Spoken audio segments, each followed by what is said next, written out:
Hello, UGC fans, and welcome back to UGC Overwatch Season 18. We're bringing you more action here, Week 3. We did do cast on Friday, but we have some more awesome Overwatch action. Jumping down to the rookie division, we got Team Foxes versus Slipstream. My name is Guthix, and I'm joined here in the casting booth with my good friend Lightning. Lightning, we got an exciting match here for tonight. Yeah, hi, I'm back. It's been a while, but I'm excited to see what these guys have now. We were talking about this before before we went live, but Slipstream is a returning team from Season 10, and the Team Foxes is a newcomer to this rookie division, so it's going to be extremely interesting to see what these guys can bring to the rookie division and how they're going to fare against each other. Yeah, absolutely. You got the new teams, new kid on the block, and then the, well, kind of new kid on the block coming back after several seasons. And gotta say, both these teams coming into this match undefeated, both whoever walks away with the win here will be one of the final 3 teams that are still undefeated in the rookie division. Both teams engaging, one rocking the zombie comp, the other Slipstreams playing the dive composition with the tanks, but bring out the J Silly, the Junkrat, and the Soldier 76. Gotta actually get it done here. A lot of spam coming in from that Junkrat of Atomic.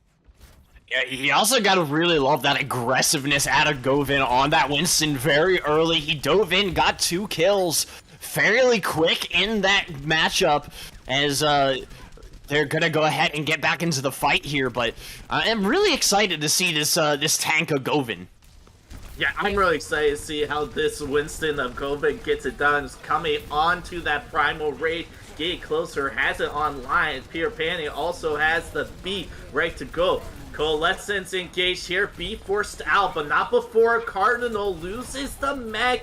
Lotus gets the boop kill off the cliff, off the shrine there, off to the right, and well, Team Foxes, they're actually gonna walk in here. They only committed the Coalescence and the Primal Rage. They were able to get that beat out. So Misty's EMP, Lightning, it's gonna be really devastating. Yeah, Misty has it, and we'll have it in the next team fight here, and I expect him to push very aggressively, especially with the Death Blossom from Reaper. Lord has that utility. I think that's going to be the main focus target here in this next fight, to make sure they don't get capped with the EMP as well on top of it. Oh, here comes the EMP behind. It doesn't catch Avilex, but they actually get the triple kill. The 4-man. Hold on. Lightning, I thought that was going to go the complete the opposite way. You were saying Lord was going to come in with the Blossom. They weren't there. And then all of a sudden, Avilex gets the 4-man. It was the opposite of a heavy trigger finger. Lord just held on to it. I don't know if he just wasn't in position or wasn't ready or what the situation was there, but that needed to be used. I feel like the Death Blossom would have turned the tide there. They're gonna use the Death Blossom now. It gets 1, but Cardinal drops the 2-man, taking out TNT along with Atomic's. Junkrat's getting it done here on the Paul. It's a Junkrat pick on this style of the map is not a common one, Lightning. It really isn't. No, it's really not, and Misty almost gets delayed back, but does get out of there in time, as these guys are really going toe for toe. It's just, Slipstream is holding out a little better in team fights. Yeah, Snurk was a little bit in an awkward position, being a little bit too aggressive, allows TNT to come up, pressure the back line, able to take out the DPS, taking out Cardinal as well. 99% built up, just a bit of a stall fest from Govin. They do get the, they get drop dash off the side, but not gonna be flipping the point and capping it fully. Well, he certainly dropped, but he didn't dash, that's for certain. He got the short end of the stick there. I mean, that's what you want to do as a Primal Raged Winston on the point here in Nepal, on the indoors. You want to try to make advantage of that pit there. And he does the first time. I think Govin's been able to capitalize on that. It was the first time Atomic strikes back with the tire. Rip Tire gets 2, takes out both supports of Team Foxes, so no more delay. Gonna be forcing the EMP out because it is last team fight. You gotta win it here. Drop dash falls. It's just Misty Catalyst in the back line trying to 1v1. Here comes Lotus, dangerously low, gets killed by the concussion mine. And the visor from Guthix able to just zone everyone off from the windows over to the left side. Takes out TNT. The stalls are coming in. You gotta get some kills if you want to have a dream to flip this point. As the overtime is ticking down. There goes Drop Dash again. Off the side. It's Misty Catalyst on the point. No one left. Here comes Lotus. Another falls. And very quickly, the overtime trickles down, Lightning. And we got first round going to Slipstream. Yeah, a good solid first round. You know, there wasn't really a clear, like, I'm going to pick this team up on my shoulders kind of MVP, but their team works very well and effectively together, and you really got to credit them that. Govin did a really good job on the Winston, very strong tank competitor, and Atomic and Avalex did fantastic jobs on the DPS as well, so I really feel like that was a full, like, team effort. The supports were there to get heals, and it just felt like maybe Team Foxes just didn't have that same kind of synergy, and they're gonna have to look for it here in this outdoor area of Nepal, which I think arguably is a harder map to go ahead and keep control of than that indoor portion. Yeah, Shrine is definitely a little bit more difficult, and we're going to have two complete different composition difference here.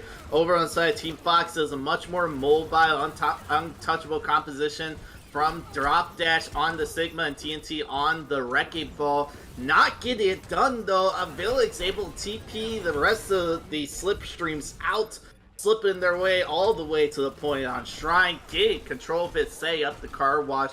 Lightning, I think I know something. I think Atomic Devil is a little bit of a Junkrat main. Yeah, I think that was a little bit clear with the very targeted tires and the well-placed mines. He definitely seems very comfortable in that role, but, you know, maybe he'll surprise us later on as the rounds go on, if there's more rounds after the next one, if they make it to all three. We'll have to see if they actually do stick with this Junkrat or if Atomic brings something else. Atomic is punished by Lore, taking out Atomic. Along with the Baptiste, have to be switching over to the Moira instead and get back in time. Finally, the kills coming out with that minefield, taking out Peter Panic, going back to Neverland as TNT takes out the next support of Snurk. And they're going to be flipping this point over, about 50% build up total. And it's actually going to be a little bit more stall. There we go, 53% for Slipstreams in that first control. Yeah, now, I do think that this is a worse start for Team Foxes, as the last time they were able to go ahead and convert that point to, I think it was 42 seconds on the last map. So, a little bit of a slower start, but they are looking a little more promising in terms of the kill feed. They definitely got a few more picks. Mysticalis seems like he's in a little bit of a better position on the Echo, and they do have a good ult economy here, but both teams do, to be... Oh my goodness, as you're saying, the ultimates come out. Pierre Pay drops that beat to protect everyone from the slam. Here comes the Shatter, go and takes out the duplicate of Misty Catalyst. Trades going back left and right, but it's Snurk able to get one, take out Misty. Then TNT finds the final kill. Still in control of the point is Team Foxes. They do have the stall potential of TNT along with Lore. Point gate close to be flipping over. TNT takes out Galvin, and it does flip actually. And here comes the reinforcements of Slipstream taking control of this point. Is Zazaria of Cardinal quickly? Oh my, the Catalyst able to focus, beating them down. Immediately eliminated below. It says, I see value in Misty. I'm going to bring them back into the fight. TNT slamming down. Car wash is set up. Gotta take out those turrets. Here's another barrier coming out from Guthix. giving them all the major shields, playing the left side of the point. Really key here, Slipstream did capture this point. They flipped it back over, so they're getting closer and closer to that 99%, 30% build up because they couldn't stay on the point. Here comes the bug from Deep Dash, the Coalescence giving the heal leads. Not enough going, falls, and the rest of Slipstream falling shortly here. Trying to find some value. Valkyrie coming out from lowest ends. Misty stepping up to the plate. Batter up. Grand Slam holding on to this fight and flipping it for Team Foxes. Now, you do have to give Slipstream credit. They were able to hold out to the 99%, which means that Team Fox's job is going to be all that much harder to go ahead and hold it all the way to that overtime and then some, because you know that Slipstream is going to come into this point hard. They have the Grav Bomb from the Zarya, so you have to be aware of that on point, and you got to cause disruption. Well, there's a disruption. Misty taking out Guthix. That's a good disruption. Taking out Pure Pain. You can't go in. You can't go in. Sure, you get Misty Atomic Devil taken out too. Wait a second. You could flip this. Lose the Snurk. You have no supports now. No, you can't go in, but you're 10% away. You gotta make something happen. You got the Graviton Surge of Cardinal. Goldman's big Shatter Atomic with the Visor. We saw the Visor come out. 2% going. You need someone to touch. Can someone touch? Barely coming in. You get the Graviton down. Here comes the Visor. Another barrier of the shields coming across. It's a major team wipe. Atomic Devil getting the main kills. TNT rolling around trying to stall it out. Trying to give just some more time for the team to regroup here. Now the Transcendence from Wasabi Travis coming in. They can't get in time. And Slipstreams come in at a close one. Picks up Nepal for the first map. Slipstream barely able to hold on to that in terms of overtime, and they did not hold back those punches on that 99% push.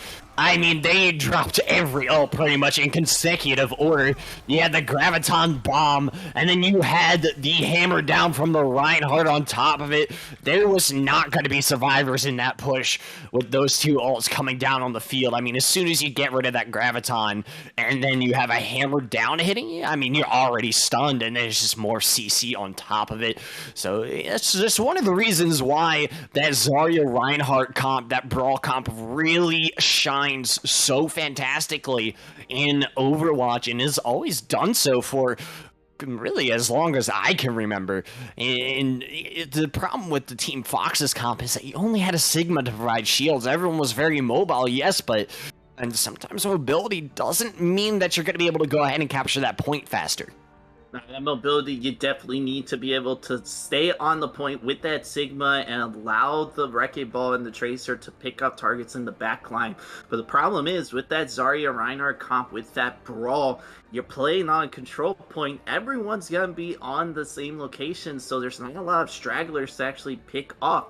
Maybe on like a Escort or a hybrid style map might be a little bit better, but really struggled against that Brawl comp. Gotta say though, Atomic Devil really stepping it up, getting about 63% of kill percentage with 29 kills total for their team. I mean, come on, who is this guy? Atomic Devil making plays on the Soldier 76 with big visors. Misty on the other side though, Lightning of Team Foxes, saw some great echo coming out from them. Maybe we'll see them play some more echo here on our second map of Junkertown, which I don't know if I'm sure you've seen the new little teaser trailer for Overwatch 2 that they posted about Overwatch 2 being released October 4th, free to play, and the new character coming, which is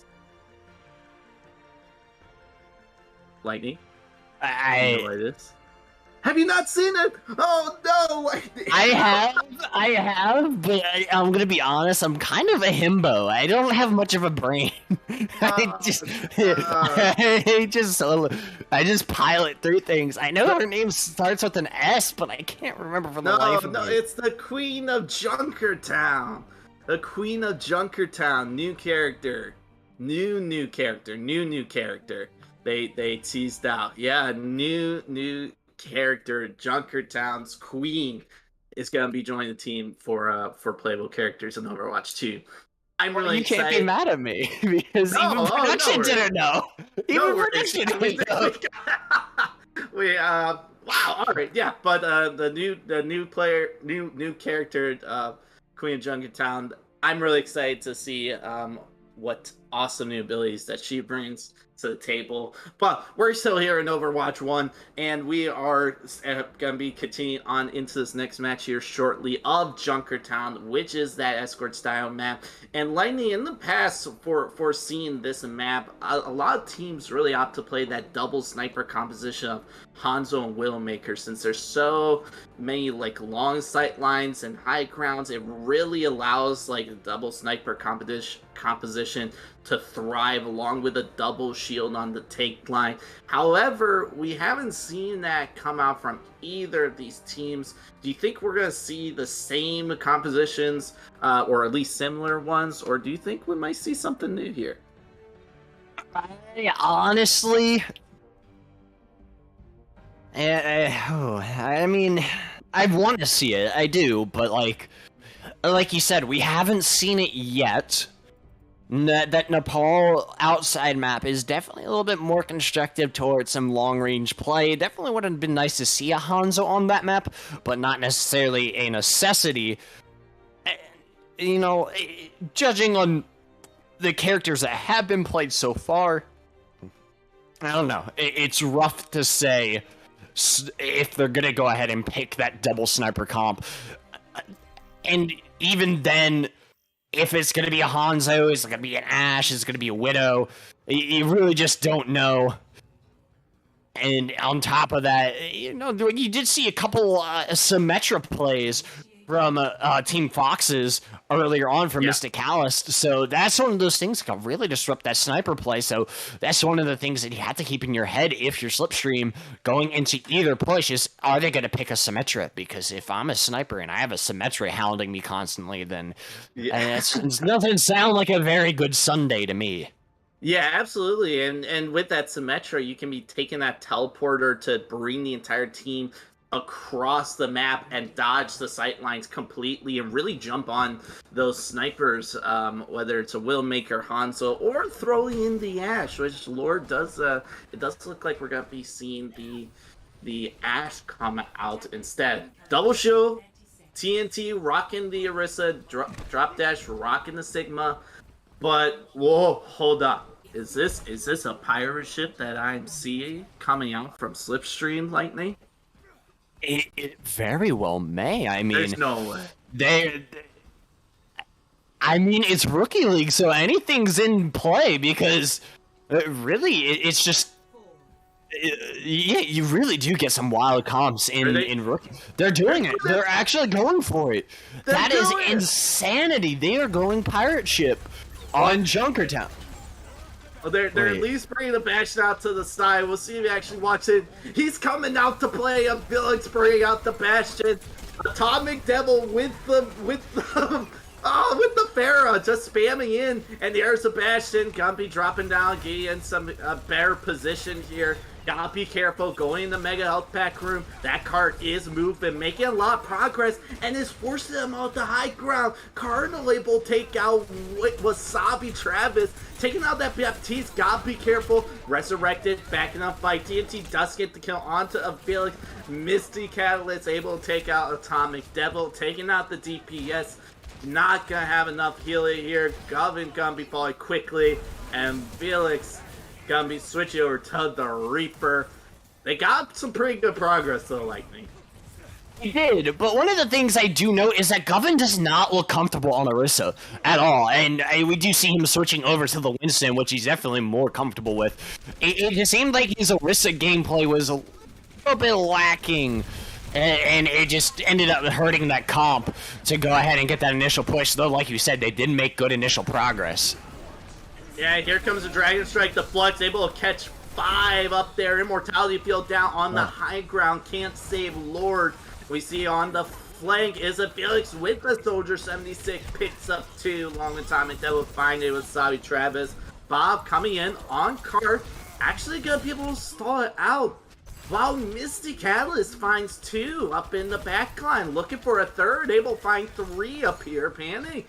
And now Lotus able to Valkyrie and keep Misty alive! And they aren't able to push the card at all, and here comes Team Foxes back into the fight. Team Fox's beautiful hold there by Mysticalis, not allowing that card to move further, and he's already at 85% on the ult charge again, so the Dueling Dragons is going to be a problem again for them if they're not going to be able to take him out of the team fight pretty quick here. That could be a real problem, especially after you lose Govin, your main tank. Coalescence pop here from Pure Panic. Give the extra heals, Resurrection, brings back Lord. It's a 6v5 here. Dynamite on the card, gun to put Cardinal up lane as Misty Catalyst get closer to that Dragon Strike, but doesn't need it. Able to get the 2 DPS. Govin jumping back in, but you're down in numbers. You're just gonna get some ult percentage. They're gonna commit to this here. Govin pops a Primal Rage, but you're down 3. Not looking like it's a winnable fight. You get the amplification matrix out from Wasabi, and now you regroup. You got a minute left. It's so close to point A, Lightning. You gotta get it together.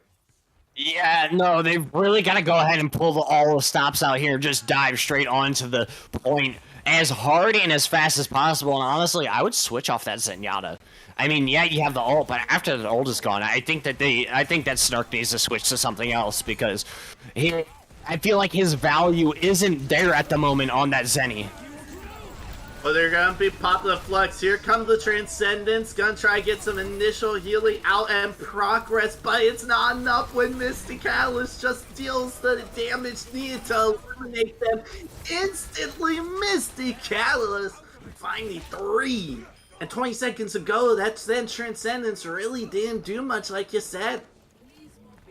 Yeah, and Avalanche is gonna try to do something here, but won't be able to as he is pinged with the recon dart.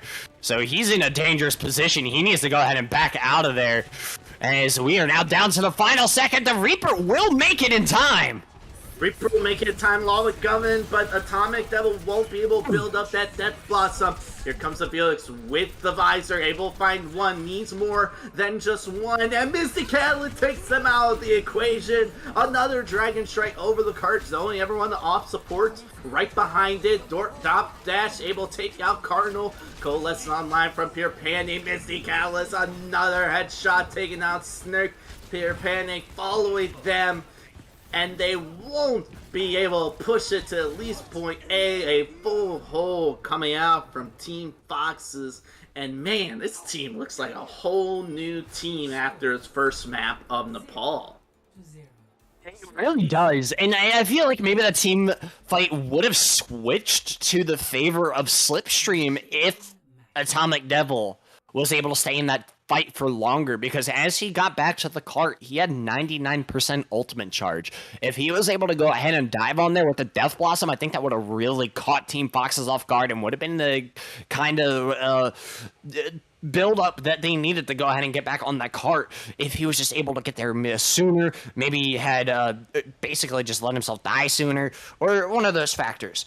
But you know, you can't change the past. They are where they are at this point, and now it is their duty to go ahead and stop Team Foxes before they get farther down there. And we see a Bastion popping out from Team Foxes, just like we saw from Slipstream. Man. So this could be interesting. Misty Callis, let me just start with that, because Lordy, lordy, lordy, Lord on the Bastion.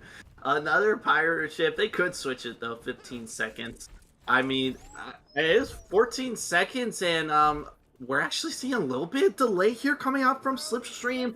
Half the team has not picked. You're missing the support. You're missing 2 DPS and the support coming back here. It's gonna be a little bit late, and they're gonna make some initial progress. Team Foxes through this very easily. Set up Lord on the pirate ship, on that cart, on that payload, rolling through Junkertown. Gonna be able to push it down, apply some pressure, top right. Now gonna be applying some pressure up onto the high ground. They roll through. Cardinal takes out Misty Catalyst, a key factor here. They're gonna get the resurrection off, but that leaves Lord in an awkward situation without the Mercy shield and the Mercy pocket. Snurk gets a kill onto, Snurk resurrects abilities. My apologies, as Misty comes back with vengeance after being resurrected from the grave. You still gotta be a little bit careful. Lord's back, high pressure on the card, takes out Cardinal. Can't get the shield down. And Guthix right with the main wall. I think they knew where Guthix is. They do. Guthix in a little bit of trouble situation. Cardinal trying to get in there to help them out, but no, can't do that as the high ground is completely taken over. TNT rolling through. Lord still on the Bastion, able to apply a lot of pressure here. Now gonna be rolling through. Someone's gotta stay on the card. It's getting close. Lord taken out. Govin gets the kill. TNT taking out Guthix, and Cardinal finding one as well, trying to hold onto this Mystic Catalyst on the flank, trying to get it done, but it's Cardinal finding the value with the Sigma, finds 3 along with the Flux to give that extra damage, takes out Drop Dash, and they will be able to hold on to this point. 2 minutes and 20 seconds to go, but look at that ultimate in the economy lightning for Team Foxes. Yeah, no, Slipstream is going to have to play this perfectly if they want to go ahead and hold out here. And I think one of their main mistakes in that first push was dropping down to the center area. I really think that they should have just held that high ground up top there on the stairs rather than dropping down into team fight. But here comes the ultimate. It's a Lord tank configuration. They will find Snurk. The Dragon Strikes, bringing everyone so low. Atomic Devil gets 1 on the visor, but no one can touch. Team Foxes ties the series up 1-1 with the win on Junkertown. Slipstream definitely seemed to be a little uncertain in their team picks. Like, I kind of feel like they knew what they were going for, but they just weren't able to go ahead and capitalize. And this is a beautiful gravitic flux from Cardinal here early on. I think this was on the first initial push coming around here. And, you know, you've really got to go ahead and give it to him. He did phenomenally on that first push on Sigma, and you really just got to say the Cardinal stepped up. Govin kind of faded into the background on Junkertown here, and didn't seem to have that much value to be added, especially on the Orisa. Yeah, absolutely. Saw a little bit of Govin going struggling a little bit on that main tank role. Cardinal definitely stepped it up. Wasn't enough. Cardinal, though, is going to be subbing out as Sky the Ruler is going to be coming in here. And then Cajun is going to be subbing in for Atomic. So Atomic Devil out, Cajun Wise Guy in, and Cardinal out, and Sky the Ruler in. So main tank and DPS both gonna be switching out here, at least one, and also support. Peter Panley's gonna be subbing out, and the Bug is gonna be coming in. So bunch of switches here, subbing in all 3 of their bench players. Lightning coming into this next map of Keen's Row. I'm curious to see what Slipstream brings to the table now with these 3 subs. Well, I'm really interested to see what Snurk's gonna do, because I see the what is that, the Farah logo that he has up on his character. So like, I want to see if he pulls an Ana, because he is a support. I want to see an Ana on this map. The support governs Winston. I want to see a very angry, uber-charged monkey on King's Row, because I feel like that's their kind of bread and butter. I think when Govin's not on the Winston, he definitely does not do as well. He does well on Reinhardt. He did good on the outside on Reinhardt. I will give him that, but he didn't play as much of a factor than what Cardinal did on that map on the Zarya. But with Sky subbing in, I don't have too much information on Sky, but he does have Roadhog, so, you know, that could be something that we see. That could be something exciting, definitely. So again, Sky Ruler, Cajun Wise Guy, and the Bugs coming in, and Peter Panny, Atomic Devil, and Cardinal coming out. So 3 new players into this team of Slipstream. Team Foxes staying all 6. Gotta be taking a breather, relax, regain some energy for the side of Slipstream. And what better way to do that than refuel it with some Bite Ramen, which is Fuel UGC League Season 18. It's a high protein noodle that does it all. Go ahead and go to shop.biteramen.com and use our promo code UGC at checkout to save 10% off your order. I personally tried it. I love it. It's definitely my top ramen choice now. Go to shop.biteramen.com. Use our promo code UGC at checkout to save 10% off your order. We want to say thank you everyone so much for watching here. If you have not subscribed to our YouTube channel yet, we have moved over from Twitch to live streaming here on YouTube. Make sure you hit that subscribe button and click that bell icon to get notified when we go live. We're getting closer and closer to that 100 sub mark, which then once we get there, we can have some custom URLs and all that fun stuff. So make sure you give us a subscription. Just subscribe. It's free. And hit that bell icon to know when we are going live. We're going into Kings Row here, Lightning, and we see a little bit of a switch. They've swapped sides. So Team Foxes, they're going to be on the red side, attack a first here, while Slipstream's rocking the blue and on the defense. So I think that's the right choice. It's great to be on the defense first in any hybrid style map because you get to measure how far you actually have to go and you can manage your ultimates. Yeah, I mean, Kings Row is a different swing map. I mean, if you lose control of Kings Row, it is difficult to go ahead and stop the push, because we've seen so many teams just steamroll right on through Kings Row, straight through the second point, and it can be a very fast map, or it can be a very slow map, so it depends on what we see. Now, I do see a Torbjorn and a Cajun Wise guy. Now, this could be a bait. I'm not gonna commit to it. It could be a bait. Okay, yeah, he's on it. He's all the way down there, so I'm gonna say that Cajun Wise guy is gonna stick with the Torbjorn for right now, so gonna have a little bit of hard work paying off for these guys down on this next defense point. Whether or not they're able to go ahead and hold is another situation, because we do see Mysticalis on that on the May, which is another really strong pick on Kings Row. You have a lot of angles to work with and a lot of things to get in the way if you throw a Blizzard down. Man, Lightning, they're bringing out all my favorite heroes today. This is part of the reason why I love Cass Rookie Division. They're bringing out the Bastion, they're bringing out the Torbjorn, and Cajun Wise Guy is the wisest of them all. Getting a kill with the turret, already getting done with his Torbjorn pick. But look at that, Sky the Ruler, immediate impact, able to get that Shatter online after a quick first engagement. Wasabi able to have that amplification, then some big Shatter hits all four down on the ground. I doubt TNT was expecting that, as the entire team of Team Foxes fall. Man, oh man, Sky the Ruler is the ruler of the Shatter here on Kings Row. Yeah, he definitely rung some bells right there. I mean, they all came in and lined up, and he knocked them down like dominoes, and just was able to go ahead and wipe down that team. As they're going to push back a little bit here, as maybe Team Fox is able to go ahead and find the point here, but this may be dangerous. They do lose Sky. You lose Sky the Ruler, use the Reinhardt, all eyes on Goven, but no more Misty Catalyst, still showing what they can do on the DPS.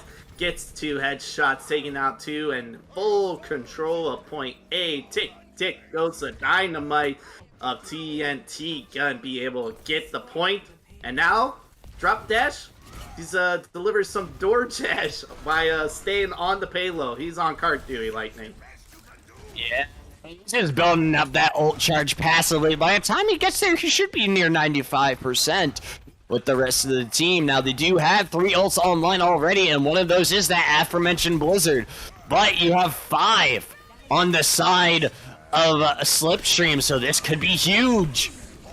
Could be huge. They're gonna able to get one with the high noon immortality field. The floor is lava. Oh my!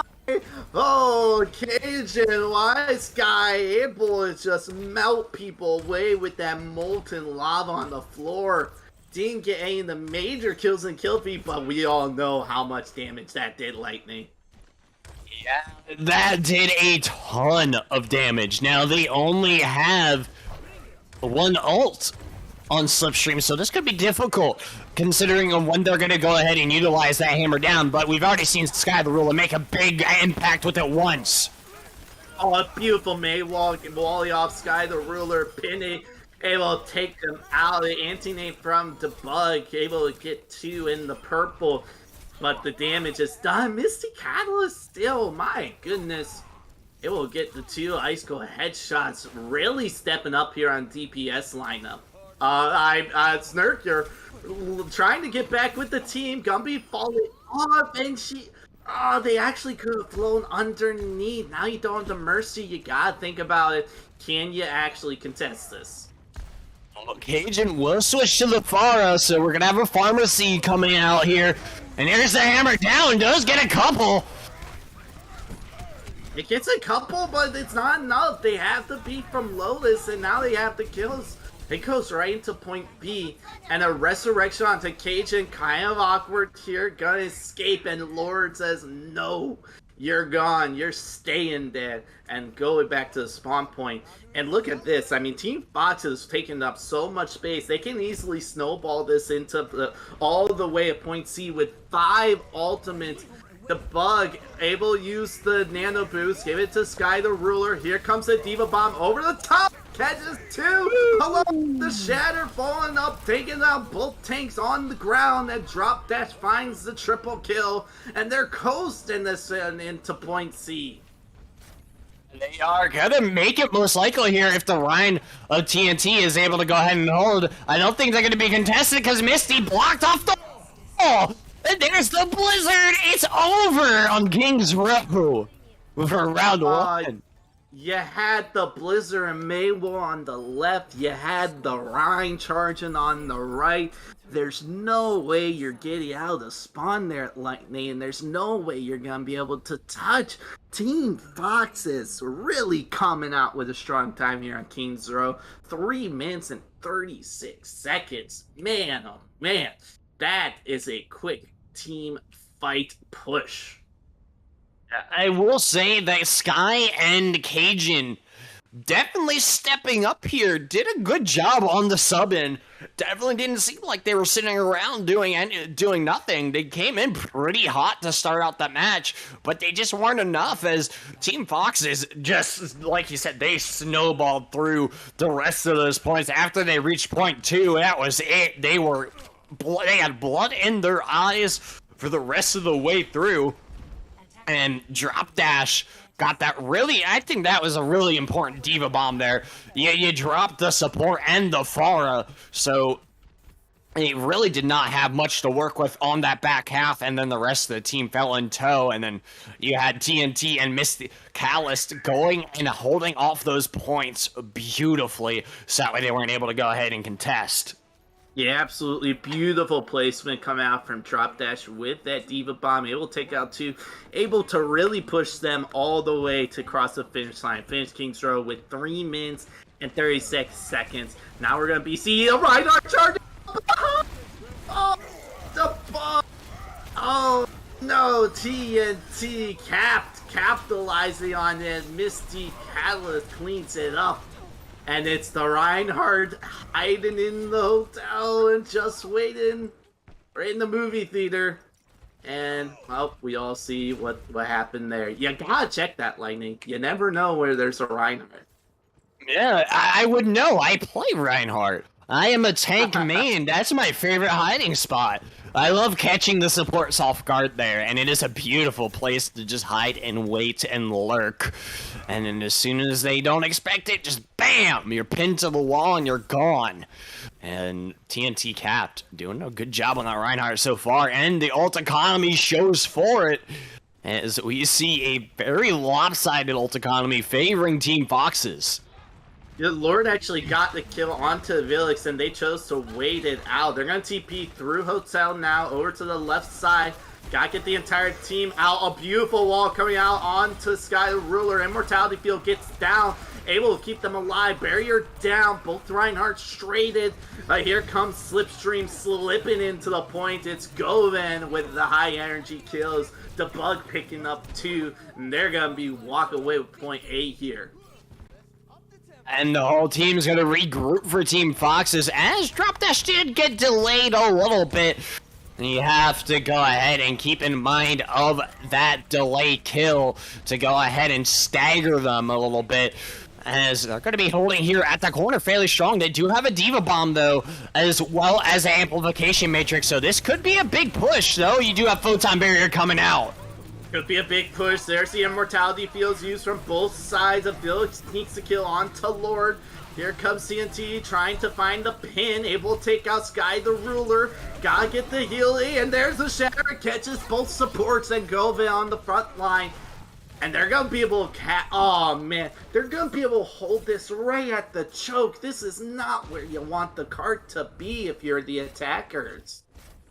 No, you really don't, because now you're at the mercy of Team Foxes. They have 5 ults versus only 2. Well, what's gonna be 3 if Cajun can go ahead and get one more shot off in this next team fight, which will be huge because Bob is a very useful ult to go ahead and push back attackers or defenders.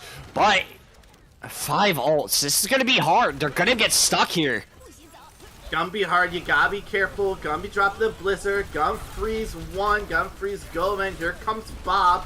Immortality Field there. Gotta drop the beat to keep TNT alive. Bob just trying to find targets, trying to find something.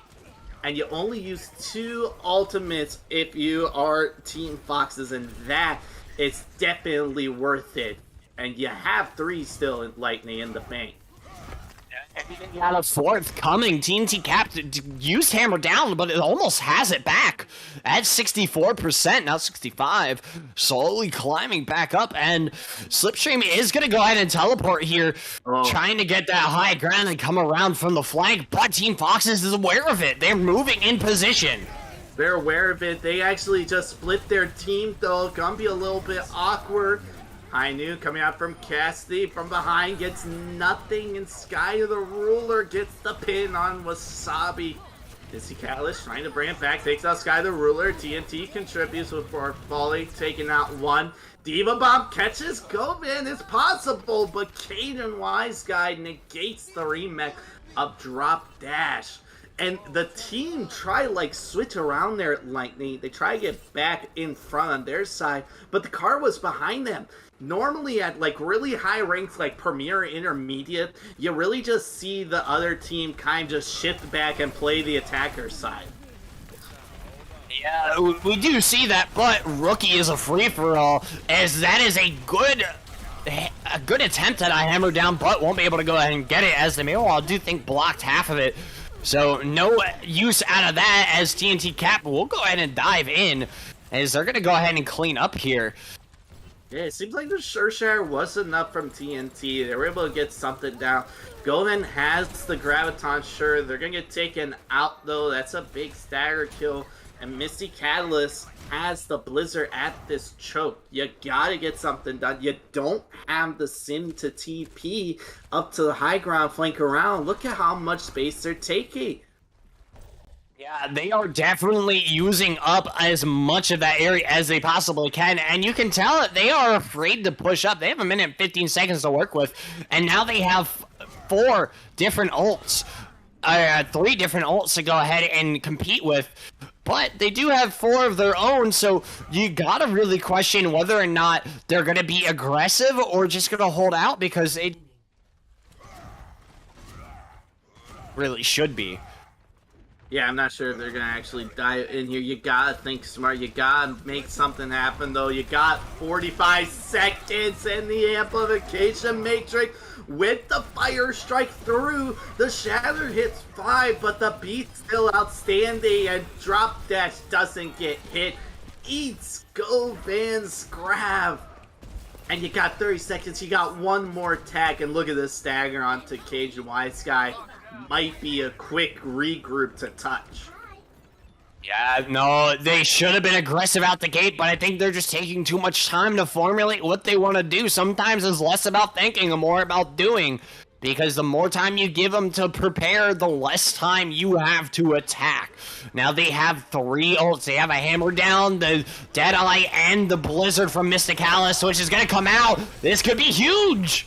There's a Blizzard, Gun Zone, Sky the Ruler off, Gunfrey the Tanks, Lord able to get behind Noon, able to get one, taking out Sky the Ruler, Drop Dash gets a kill off the ultimate, has the Remake coming down, getting a fresh start, Govan only one to really touch, along with a Guthix, and that's gonna do it. Govan getting out of the mech, Snurk rushing back with the Lucio, Sky the Ruler trying to get back in time but can't, and the Team Foxes going up onto match point. 2-1 winning on King Zero. Yeah, no, they did a fantastic job and a well-deserved play of the game from Drop Dash. That Diva Bomb definitely came in handy, and this is the exact one I was talking about earlier. You got the Ana and you got the Pharah out of the air, and then got the tank of Sky out of the way as he tried to flee. Drop Dash doing a fantastic job, but you also can't go ahead and rule out Mysticalis, because that is one of the things that I really think is helping Team Fox's push so hard into Slipstream's team is Drop Dash and Mysticalis are just there being the aggressors. They are going in hard on Slipstream's team, and they're not able to really go ahead and get too much done because they are losing characters before they're able to go ahead and really formulate a push. And at the times where Slipstream is able to go ahead and take out one of them, it definitely seems like they're able to have a little bit of an easier time. So I think that those two are the ones you really want to focus down if you're Slipstream, because they are the ones that are being the biggest thorn in their sides as they go through these matches. Yeah, absolutely. I mean, really, Mysticalis is being such a dominant player here. Dominant DPS. Saw the value on the Hanzo, and we saw that value on the Mei pick. Do have some more subs coming in. We're going to be seeing a swap size changes too. So Team Foxes going back over to the blue, along with Slipstreams going back to the red. We'll get that confirmation to y'all if that's actually true or not. But Atomic is going to be coming back in for Slipstream. So Atomic Devil stepping back in. We saw that Junkrat come out earlier on Nepal, along with some Soldier 76, but a Guthix going to be subbing out. Atomic Devil in, Guthix out. No, I think we are actually going to be staying the same color, so Team Foxes is going to be staying in the Red Lightning. But I've been seeing some great stuff out of these Team Foxes. They stumbled out of the gate with Nepal. They struggled just a little bit, and now these last 2 maps have been really one-sided. Yeah, it really has. I mean, Team Fox has definitely got themselves in the gear, and I think that Nepal was kind of just a warm-up for them, and you could kind of see it that they were on par with Slipstream early on, and that they were throwing punches back and forth. The point contests were going in the favor of Slipstream, but it wasn't that much of a favor, as Team Fox's towards the end of Nepal definitely seemed like they were going ahead and clutching up a bit. You know, they got to that 99%, but they just weren't able to go ahead and finish the rest of that push to go ahead and throw Nepal back to 1-1. And I think maybe if they had a little bit more time left on that clock, that I think they could have gotten it done, judged based off of how they have played throughout these last 2 maps of King's Row and oh man, I'm blanking. Guthix. No, you're good. Yeah, time. You know, it's we always talk about, oh, they just had a little bit more time, they would be able to build up an ultimate, they would have been able to, you know, get to the point, and maybe it would have been different. You know, Lightning, everyone wants more time here in Overwatch, since it is basically a time-based objective game. Sometimes you don't get that. And that's why you gotta make it count with the time you have. And Team Foxes really have making it count for the amount of time that they have. They're gonna be coming in here. They are Gonna be look at this. It's gonna be a double bubble composition, and on the defense, it's like double shield with double projectile. The Baptiste staying with the tanks and the Mercy with the fair. Wow, this is. I would say this is very defensive. A double bubble composition might not actually be able to get through this. Here comes the Winston. TNT immediately booped off with a concussion mine, dropped down onto the ground. Lord trying to find something with this Genji pick. Misty Catalyst able to find one, and Team Foxes strikes again with First Blood. Lord dashes through. TNT dangerously low, gets taken out. You don't have the main tank of the Winston. Here comes Drop Dash, walking on the point, gets taken out. Bang, gone. Now you gotta focus on the DPS. Lord trying to get focused down, falling dangerously low, while the rest of Slipstream's very healthy and very comfortable with this defense. Now, in terms of ult economy, they are fairly even. You gotta go ahead and point out that both of these teams, and although it does seem like Team Foxes got repelled, they are holding their own here. Slipstream definitely be feeling a little more comfortable on the defense here as they lose both their DPS. Misty gets 2 direct shots with that fair pick. Able to have the barrage. Here it comes. Justice from above. Snurk able to take them out quickly, resurrected by Lois, and Snurk gave a resurrection onto the bug. Sky the Ruler trying to hold on to this defense, able to take out Lord. Implication Matrix through. Here comes the Angry Monkey, knocking Sky back, able to get the kill. And Team Foxes trying to pick this point up at least a tick, but Atomic Devil shining, Cajun with the barrage, taking out Drop Dash. But it might not be enough. It's just the Pharah Mercy combo. Snurk trying to keep alive, but can't. Lord takes them out, and quickly follow is Cajun, the wise guy, going back to spawn. And there you go. Team Fox is able to get this point A going and moving through to point B. Yeah, and now it's time for the worst point of Temple of Anubis. Yeah. The A was bad. Here's point B. You can't get in. It is an impregnable fortress because the spawn is right there. It is one of the least favorite maps of Overwatch for a reason, because it's just so defensively pointed as Atomic Devil got a 3-drop with the Riptire, and Atomic Devil already popping off. Atomic Devil has came back. They are fresh. They are re-energized. They took a break to grab a snack, grab a sandwich, and now they're back ready to play, bringing the J Silly Junkrat, getting that triple with the Riptire.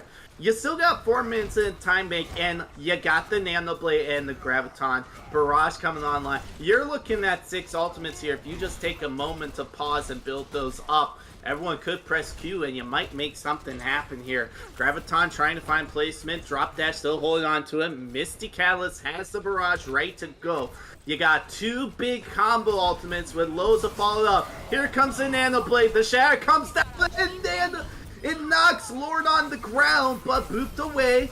Barrage doesn't get anything. Here's Barrage coming out from Cajun Wise Guy, but gets taken out by Misty Catalyst. Resurrected Cajun Wise Guy back into the fight. TNT takes out Snurk. Both supports gone. The bug bites the dust from Lord. The team mech onto Govin. Could be dangerous. Gets the kill. Here's the hog coming out from Sky the Ruler. Hooks Misty Catalyst out of the sky.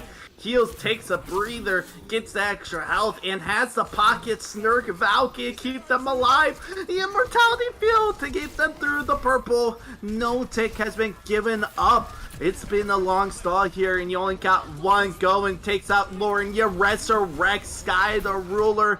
It's a big grab. It's a big... on the rocket. 1 rocket takes out 2. Lotus resurrects Wasabi back in the fight. They're doing good. Here's the hook, takes out Wasabi. Bang. 1 tick built up, looking for 2.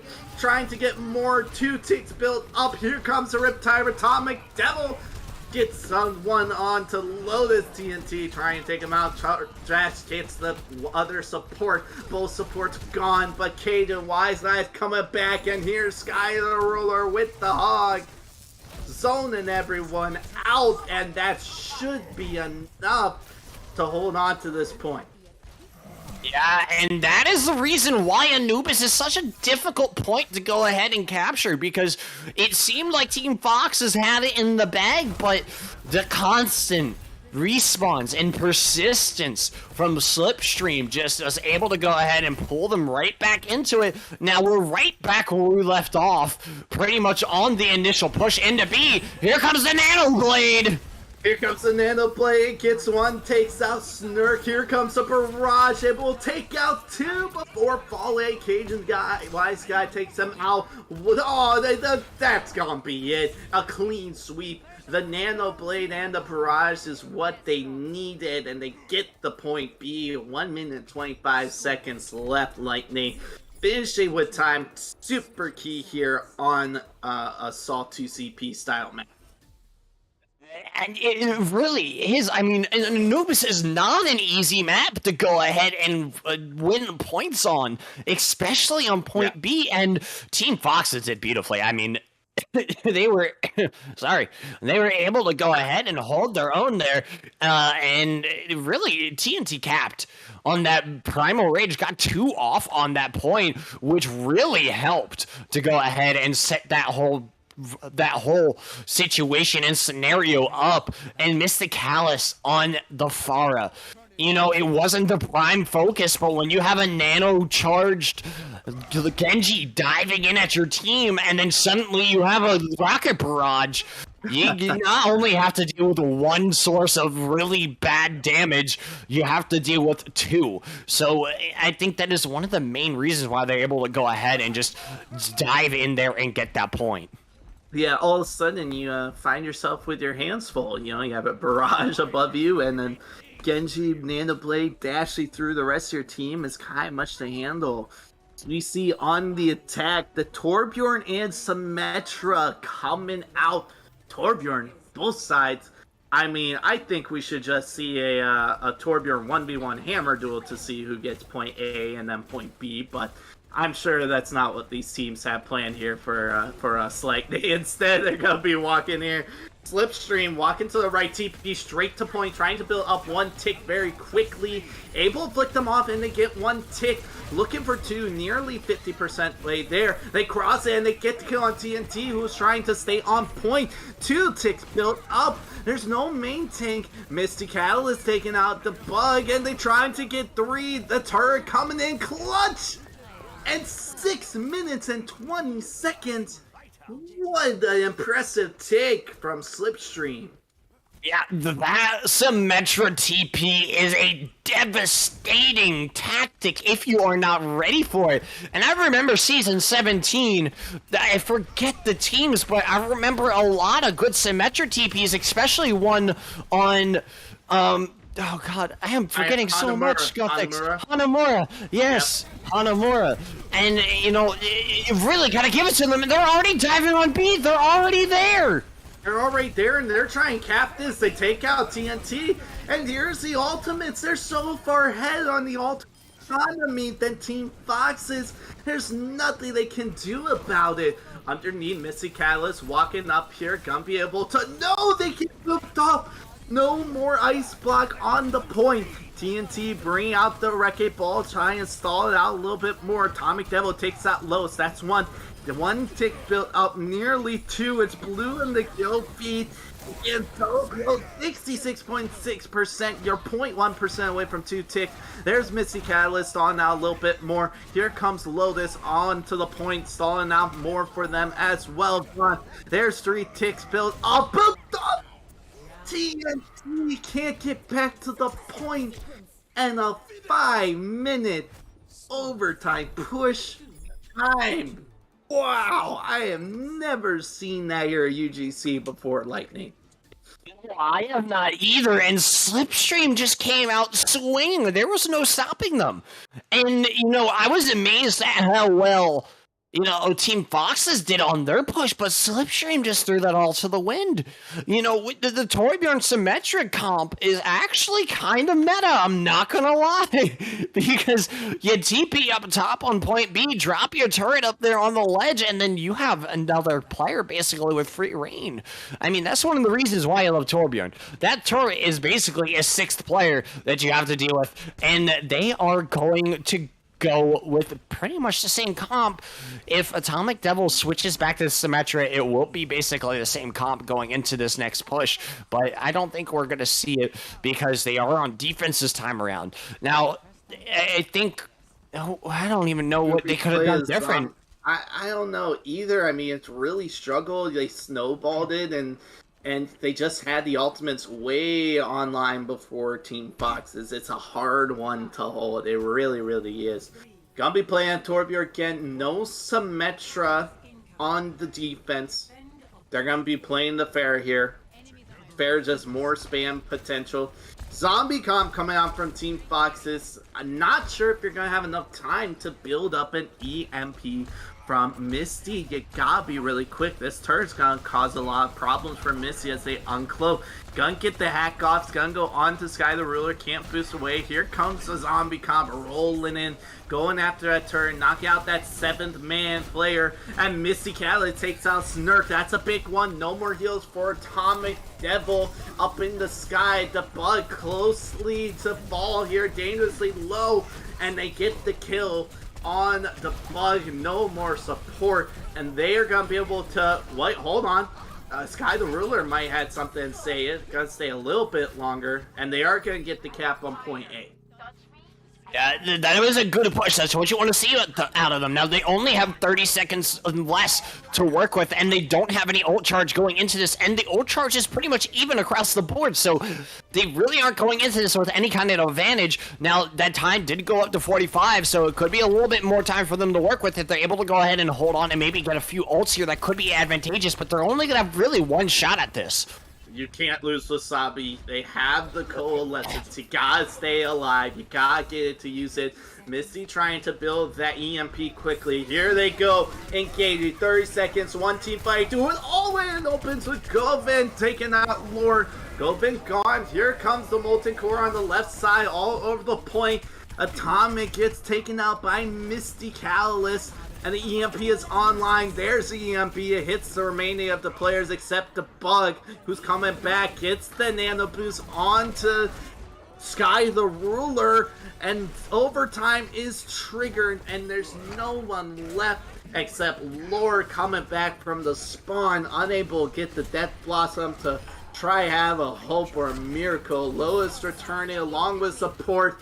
Diva Bomb and Barrage is just overkill at this point, Lightning, as this one is looking like it could go to a map 5. Love to see a map 5 out of these two teams. They are so neck and neck close together. And, you know, you really don't get to see that too often out of the teams because normally it's just one-sided affair. Now, maybe you'll see a map 4 here and there, but Temple of Anubis is not an easy map, and Slipstream has just made the most out of it in stride, and you've really got to go ahead and give it to them. And if they're going to pull the same comp, you gotta be prepared for it if you're Team Foxes, because you already seen it once, and so far it doesn't seem like they're gonna be pulling out the same trick, because I would imagine that they'd be onto it, as Lord is gonna be on the Torbjorn for Team Foxes, which could be a little bit of a different look at it. It will help with that I'm forgetting names. Farah. It's going to help with the Farah so much. And it's going to be a little bit more hit scan for you. And instead of just having the Baptiste, which having just a Baptiste against the Farah is not an easy thing to have locked down. So we're going to see what Team Foxes has to offer here, whether or not Slipstream is just going to be able to steamroll. Now, they do have 5 minutes to work with, which means that Team Foxes really has their work cut out for them. They have so much time to work with. You can build up some ultimates. You can take some time to really rotate and pressure this defense. Misty Catalyst, they're playing that Hanzo pick. We saw a lot of great stuff coming out from them on Junkertown with that Hanzo. Gonna be able to apply some pressure on the Pharah Mercy combo. Maybe some lucky headshots. Just immediately takes them out. Turret gauge some works, and Misty Catalyst taking out both. As I just say, bit of a caster curse there, ladies and gentlemen. Watch it. Misty Catalyst taking out the Pharah Mercy duo, and the rest of the team quickly to fall. And it's back to the drawing board in 1 minute, taking off the clock. That's what you want to see out of Team Foxes, and Mr. Catalyst really stepping up. I mean, it is a clear MVP if they win. I mean, there's no doubt about it in my mind that Mr. Catalyst is the MVP for Team Foxes. There has been no bigger impact on this team. Yeah, absolutely, and really, it's been a DPS match here between Atomic Devil and Misty Catalyst. Really, both have been trying to up one another with the plays, and it's been a big DPS showing for both of them. There's the Share coming out with the Amplification Matrix, blocked mostly. It dropped that Jibble to regroup with their team. TNT in a little bit awkward situation. Jumping back, gave some heals from that Baptiste. It is a 1v1 duel, Atomic Devil and Misty Catalyst. Govin gets the double charge elimination, and Atomic Devil winning the 1v1. A beat is used by Lotus. I'm not sure why they want to try hold this one, but with Cage and Visor with no beat, it's definitely gonna be nearly impossible. Resurrection onto Govin. Yeah, there's no way you're gonna be able to hold A, and now the best you can do is get a draw. Yeah, no, that's the best in the books here, and it would definitely favor Team Foxes going into map 5 if they're able to go ahead and hold out longer. I feel like that's what they need to go ahead and bring back the momentum into their favor. Slipstream still has 3 minutes to work with, which is a lot of time on point B. And it's a lot to do to whittle them down as they're going to go through this side path here.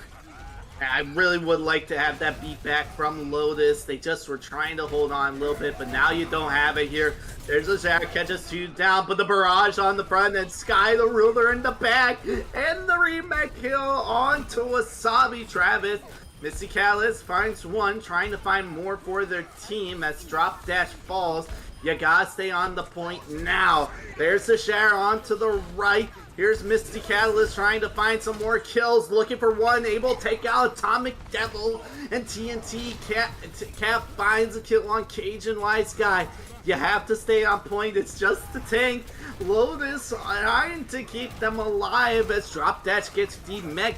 Govin swinging their hammer all the way around as both supports rejoin the fight. Here comes Lord on the Tracer. Misty Catalyst rejoins the fray, and Lord takes out the Buck, and Govin falls. That could be enough here.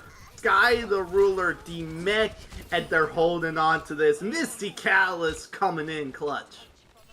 Yeah, I think I saw 4 or 5 different kills come out of Misty Catalyst out of this hold, and that is huge. Without those kills, that would have been over. It would have been Anubis to Slipstream, and that would have been it. And you also got to go ahead and give it to TNT Capped, who was able to go ahead and bait out that hammer down from Govin, which was another really huge thing to go ahead and get out of the way. I mean, without that utilization by hammer down, that would have been another thing that would have just been a hindrance to Team Foxes. So now they have ult economy on the point here. We'll have mines to go ahead and keep them at bay, and this could be a hold and a draw. Well, it's gonna zone them out a little bit. Demon Bomb from Sky.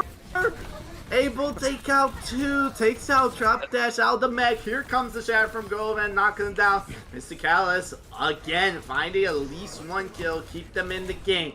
Just need 1 tick here. Misty Catalyst taken out. Lord gets it done, taking out Govin. Here comes the Visor from Cage and Wise Guy. Lotus drops the beat, giving them extra heals, extra shields to keep them in and through that Visor. Snurk takes out Lotus. Drop Dash strikes it back and evens it up 5v5. And with the spawn so far away, Drop Dash coming in clutch, taking out Snurk, taking out the support, and it's 25 seconds and they are trying to hold on to this. Yeah, this is last push territory for Slipstream. They have to get it done on this one. They have no other options. The Atomic Devil, the only one with an ult, though, so it could be difficult to do. They have to go all out, balls to the wall. They do not want to go ahead and hold anything back, as here it comes. Final seconds. Final seconds, a minefield dropped early, drop dash gets the pulse bomb negate, and Lord finds out you taking out Govan. The Coalescence applying lots of heals and really doing the people down. Snark gets our Coalescence, but immediately taken out. Mysticalis finds another one, TNT taking out Snurk. Not many left on the point, and the Dragon strikes down the main, down the spawn to apply some pressure. Mysticalis finds another one. And what an incredible hold, forcing the draw on Temple of Anubis. Yeah, and this is what they needed. Team Boxes needed to be able to go ahead and bring this one back to a draw after that amazing push from Slipstream on the round before. So you had so much to do with Lord obviously getting that play of the game with the Nano Blade Genji, with the boost from the Ana. You really got to go ahead and give that combination credit, because you don't see it very often in the higher ranks. Genji is not a very largely picked character in the higher ranks, and you know, the rookie scene is really, I feel like, the most fun to cast because of that. It is. I would completely agree with you, Line. It's so much fun. You see all the different heroes that really don't get a lot of love and attention. You know, either the Overwatch League or in the higher divisions that we have here, UGC League, like Intermediate, Premier. So we're seeing the Torbjorns, we're seeing the Bastions. We haven't seen the Doomfist yet, but who knows? We might see one.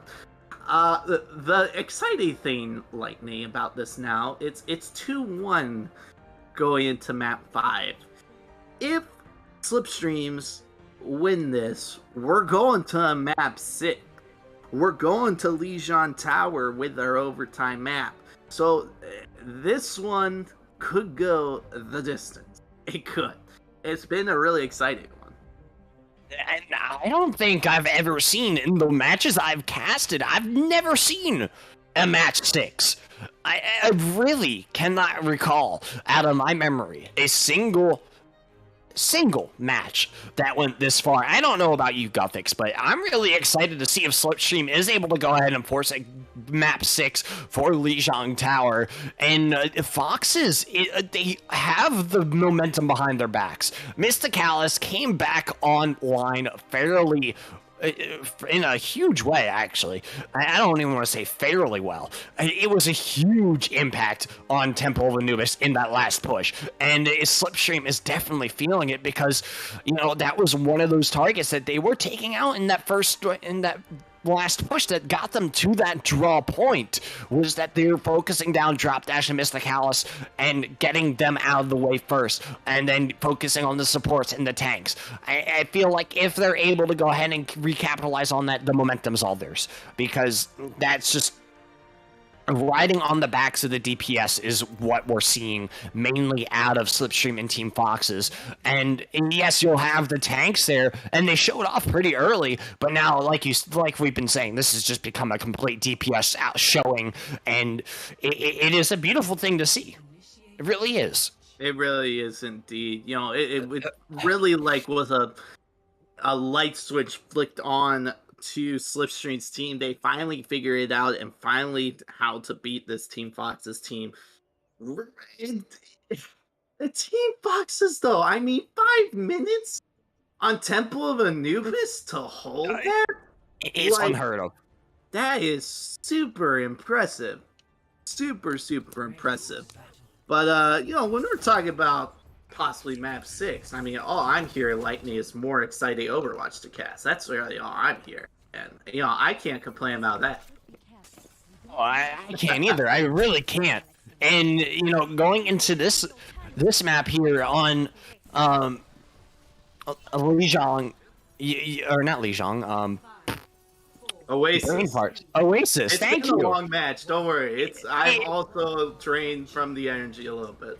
And it's also been a while since I've casted Overwatch, or touched Overwatch for that matter. I've been so absorbed into other things that, honestly, I've forgotten so much about the game. I'm so glad that I'm able to go ahead and get back into it, because it has been a hot moment. You're doing great, Lightning. You're doing great. It's happy to have you back here, Tester UGC Lee. Bit of a different style comp here coming out. Team Foxes bringing that really spammy, untouchable mobile composition with the Zen Mercy and bringing that Echo of Misty Catalyst. All some great stuff from Nepal Misty, able to take out Sky the Ruler, not before Wasabi gets taken out from the Bug. Taking out Reinhardt though, that could be a big one, and actually they get the Resurrection onto Wasabi, so it's a 6v4 here. Lots of red in the kill feed, quick regroup, and Team Foxes coming out with control at this point. You know, I wasn't sure how this untouchable comp was going to perform on Oasis. Now, it is a very circular map, so there's a lot of room for them to go ahead and run around the map and get around and just do little pokes of damage here and there and whittle down the team. But normally I see like a dive comp or a bubble comp on Oasis to where they're just holding the point and doing whatever they can to be defensive. As we move into the next fight, they are being extremely aggressive. Well, they definitely took the fight to them at that choke point with the minefields and the pulse bomb. Lord able to get that kill onto Cajun Wise Guy. Atomic Devil bring out that Junkrat. We saw a lot coming out from Atomic Devil with a Junkrat on Nepal in that first control map. Haven't been able to see them put a impact so far here on Oasis. Again, Lord being aggressive takes out Atomic TNT, able to escape with their life and get those healings in. The dive comp with the tanks, they're trying to find that Zen, but it's just not, they can't move in because it's just TNT and Lore attacking them first. Yeah, no, they really have to deal with that poke damage, and you see them going ahead and pulling out a Sombra for Atomic Devil, which, honestly, I feel like he would have been better off on the Junkrat still, because that's where he's really capitalized. It's just so much of a problem with this Tracer and Wrecking Ball rolling around. Finally, they breaking through with the visor, but Wasabi's just been holding on Transcendence for this entire time, waiting for any ultimate to come out. He's just been looking at his watch, if Xiuna has a watch, Lightning, just waiting patiently, like, are you gonna be able to touch the point? Are you gonna be able to do something? 99% built up, and Atomic Devil's gonna be able to touch it. TPing through, here comes Sky the Ruler, dangerously low, can't build up, Primal Rage gets taken out, that's one. Looking for Goman now, that's two, taken out from Drop Dash, and another one falls in, another one down, the Bug going bye-bye, and it's Team Foxes, 100% to 0 on first map of Oasis in Cinesec. I feel like my hunch was right, that they were able to offer that draw, just swing the momentum back in their favor. Slipstream caught them off guard. I feel like that was all that was, that Team Foxes did not expect to be dove on twice so aggressively, and Slipstream will call a timeout. They need to go ahead and collect themselves in a big way. And, you know, we've seen them go ahead and pause on the field multiple times throughout this map, or throughout the night, really, and to where they just wanted to go ahead and kind of get themselves situated and kind of formulate a plan. But when you're dealing with a timer looming over your heads, you don't really have that time to afford. So, I mean, you really got to go ahead and find something that's going to work here against Foxes if they want to go ahead and bring map 6 into fruition. Now, Foxes doing a fantastic job, really, because TNT and Lord, like you have said, have been stepping up here on Oasis in a fantastic way, really overshadowing Mysticalis. And Mysticalis really didn't get too much out of Echo the last time that he played her on Nepal, and I really do want to see more of that Hanzo, because that's really where I feel like Mysticalis has been shining the most. But, you know, Oasis is kind of that close corner map where you really do get a lot out of those more vertical characters like Mysticalis on that Echo or Alfara. Yeah, absolutely. I mean, Mystical has definitely been doing great stuff on the Hanzo, but the Echo, see enough value, and the Echo just fits better with this really untouchable composition, very mobile. Whew, man, this has been a long one, an exciting series. Could go to map 6. And what better way to get some RNG if you have some, or you should go order some, and that's some Bite Ramen. Again, high protein that does it all, which is Fila UGC League Season 18 of Overwatch. Go get some at shop.biteramen.com and use our promo code UGC at checkout to save 10% off your order. Again, that's shop.biteramen, BITE ramen.com, and use code UGC at checkout. Save that 10% off. Also, thank you so much for everyone who's been watching. If you have not subscribed to our channel, our YouTube channel, make sure you hit that subscribe button, hit that bell icon so you know when we go live with all of our matches. We have moved over from Twitch to YouTube here, so we'll be streaming all of our matches for Season 18 and going forward. You can also take a look at all the previous matches too here, all the way dating back to, I think, Season 3 with some of our old casters. So take a look, go down memory lane. I know I've taken the trip down memory lane when I started here about Season 12, I think. Maybe I've been here a couple of seasons lately, but it's been a fun time taking a look at a few of my old casts with JJ Skywalker. So hit that subscribe button, hit that bell icon so you know when we go live, and we are going to be back into the game after this pause. Both teams are good, and now we get to take a look at what a little bit of a different look that Slipstream's actually playing. This is a Roadhog Sigma. It's gonna be interesting. I mean, what? Whatever works for them, I guess. But like, Roadhog Sigma's not a very strong comp, and you have a zombie comp on the opposite side, so it's kind of like half zombie, half brawl almost. You know what? The Hog is good, able to get the hook in, but immediately takes out Govan. The hack comes in onto drop dash, unable to use the jet. Lure dangerously low, but able to take out Snurk and very easily convince a win. So, alright, Lightning, when I take a look at this comp that Slipstream was playing, the Roadhog, the Sig, the Brigitte, the Sombra, you know what that screams? It says, I'm gonna stop a Wrecking Ball and Tracer coming through a backline. But you don't see the Wrecking Ball or Tracer at all now from Team Foxes.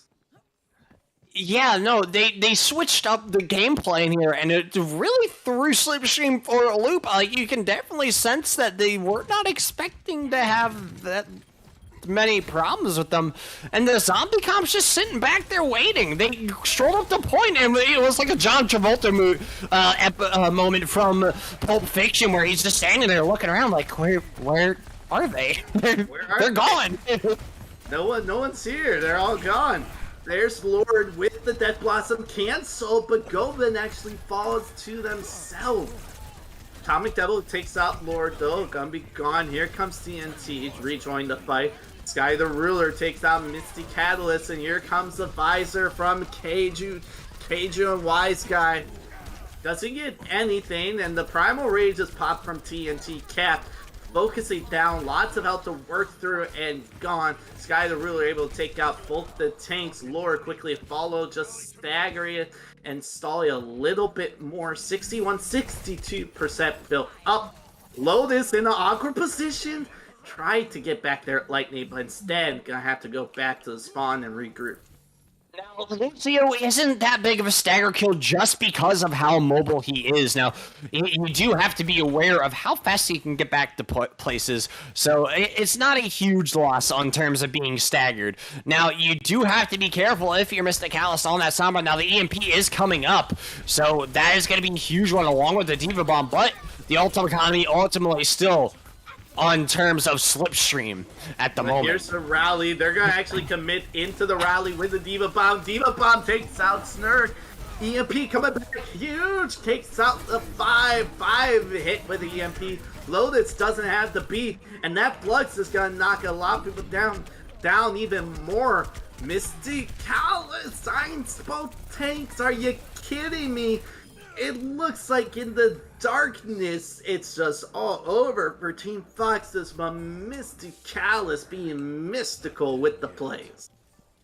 Yeah, it really is just all over. I did not think they were going to be able to swing that one back, but Mr. Callus again picking 2 kills on the tanks of all things. And it's just such a huge momentum swinger to go ahead and get 2 picks in the middle of a team fight. Now, the Ultimate Economy is in the favor of Team Fox's, although they do lose Capped, which is a huge loss. It's a huge loss, and you really can't win this. They dropped the B, trying to hold on to this a little bit longer. Gonna get the shields. Cajun Wise guy finds Lotus. They use the visor. Lord gets 1, but swiftly taken out. 99% though. Atomic Devil switched back over to that Junkrat though, your Lightning. Just a comfort pick for him. Yeah, no, that's what you want to see out of him. I mean, I understand Sombra, Symmetra, great picks. Really are. But if you want to hold and you want to play your best, you got to pick the character you're most comfortable with. And that for him is Junkrat. And Junkrat's not a bad character at all. Now, here comes Coalescence and Death Blossom onto the point, which are going to be huge. Oh, well, the Coalescence finds 1, then negate it, but the Death Blossom finds another. Blowing TNT Cap, able to take out Govin, the Primal Rage knocking everyone around, finding Snurk. There's no one left to touch, and the Primal Rage is knocking everyone back. The Bug trying to race back in time. They get the touch, they don't have the beat, and they are gone. Here comes the tank of Govin, switching over to the Wrecking Ball. Tire coming in. Atomic Devil taken out, able to find 1 kill. Able to get a kill onto Lowe's from the grave with the trap. The Visor able to take out Misty Callus. Hold on, they're turning this here. Snurg able to get the heals, and Sky the Ruler and Cajun Wise Guy, they get the team kill? What? 8% left, you gotta get back on point. Misty Callus trying to race back along with Lotus. 3%, 2%, 1. They should be able to, and they do. Lotus dangerously low though, gets taken out. Here's the EMP for 5. Able to miss Soldier though. Snurk has that rally, get the shields. And in an incredible close fight in overtime, Slipstream's gonna walk away with a second map, 100% to 99. No, I did not see that coming whatsoever, especially on that last push. It just was not coordinated well. The Diva Bomb came out before the EMP was able to hit the field, and I think if that was coordinated a little bit better, that would have gone differently. And again, we're speaking about what could have been, what might have been, but ultimately, it just comes down to planning and communication, and obviously, Team Fox has had a little bit of a lapse of communication there, and just wasn't able to go ahead and plan that attack coordinatedly enough in order to just rip that one back from Slipstream.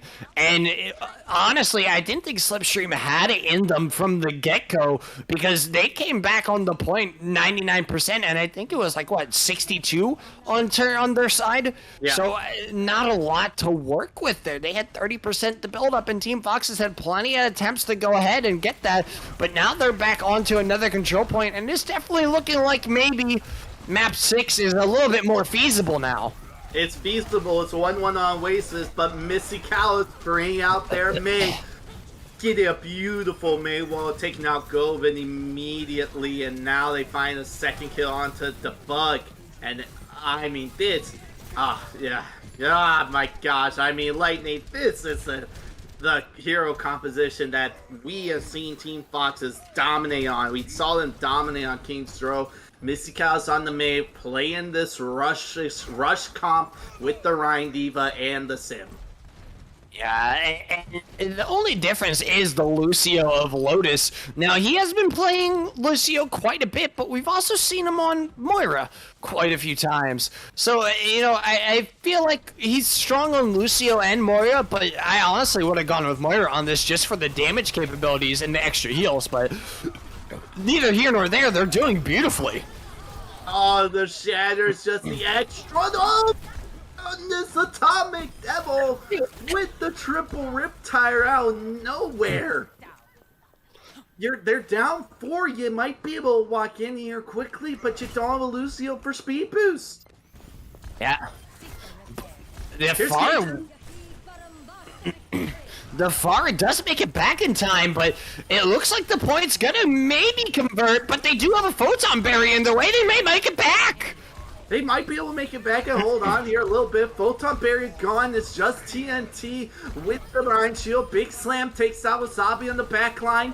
And the Rowley giving the extra heals and shields. 67% built up, 68, 69 total.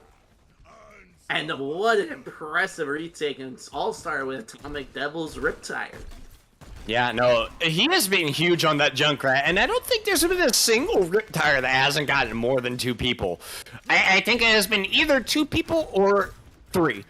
And he has been on point with the Riptire ultimates, able to go ahead and really sneak in those kills and really change the tides in a big way. But now you have 5 ults to deal with from Team Foxes, as they're going to come barreling down the mid.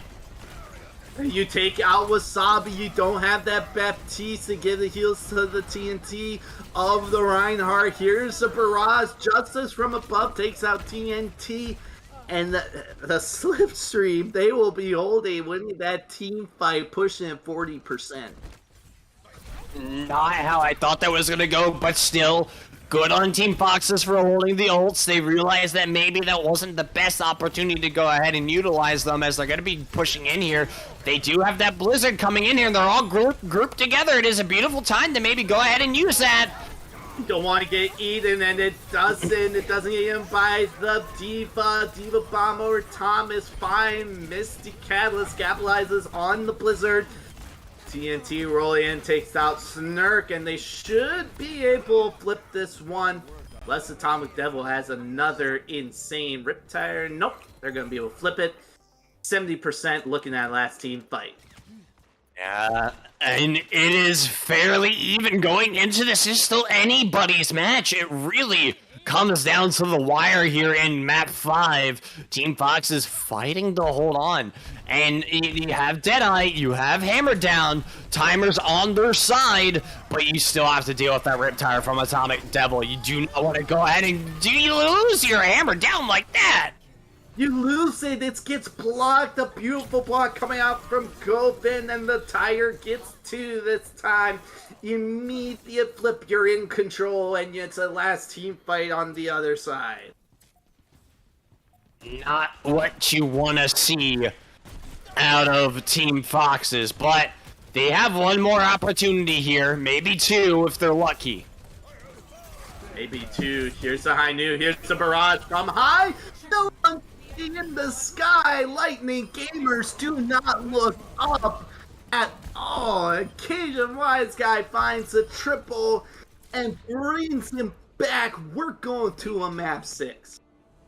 Well, hello, Lijiang Tower, as Slipstream brings this one back from the jaws of defeat. I really thought that Team Foxes had him again, and a well-deserved play of the game for Cajun. I mean, this was what he needed. He got 3 with the rain from above, and then a 4th on the Reinhardt, though he didn't get the kill because Reinhardt instead dove off the edge. But still, such a great round for the boys in blue of Slipstream, and Snurk doing a fantastic job on the wonderful support, as he had 75, what was that, 78%, 75% defensive participation. It was a huge one. Yeah, it definitely was. Man, map 6. Week 3, map 6. It's been a while since I've cast an overtime match. Actually, no. I think we... last season, I think I was able to cast an Overwatch overtime map, which was like... It was like a finals match. It was like, went to map 8, and that was...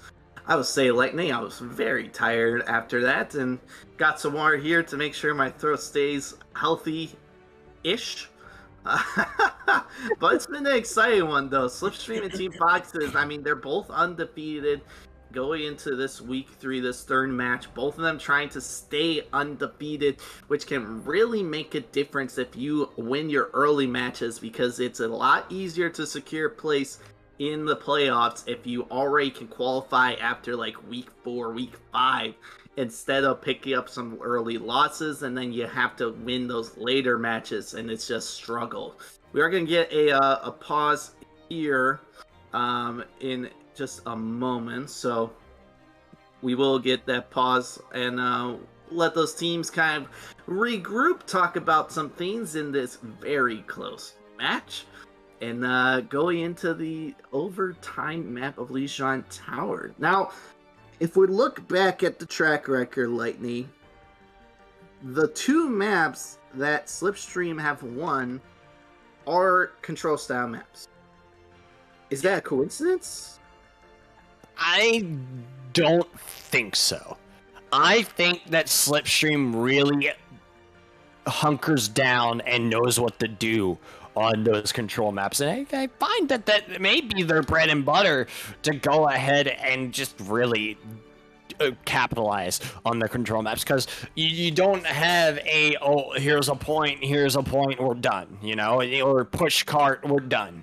Like, you have a little bit more to think about, because then you have to factor in respawn time. I mean, you still always have to factor in respawn times, but it's that much more important on the control maps of an A point and B point, because if you start losing players on a control point, and then it's all over. If you lose players on a cart push or on a contest point, then it's okay, then whatever, you know, we can come back, we can regroup. But on something like this, where Slipstream has taken 2 games in that similar fashion, I really think that it is that kind of map style that they prefer, which, going into Xiuna Tower, it's more of the same, you know. I feel like this is going to really test Team Foxes down to the wire, because they've struggled on these on the hold points, and Slipstream, they've struggled a little bit here and there too, but they seem to be a lot more comfortable.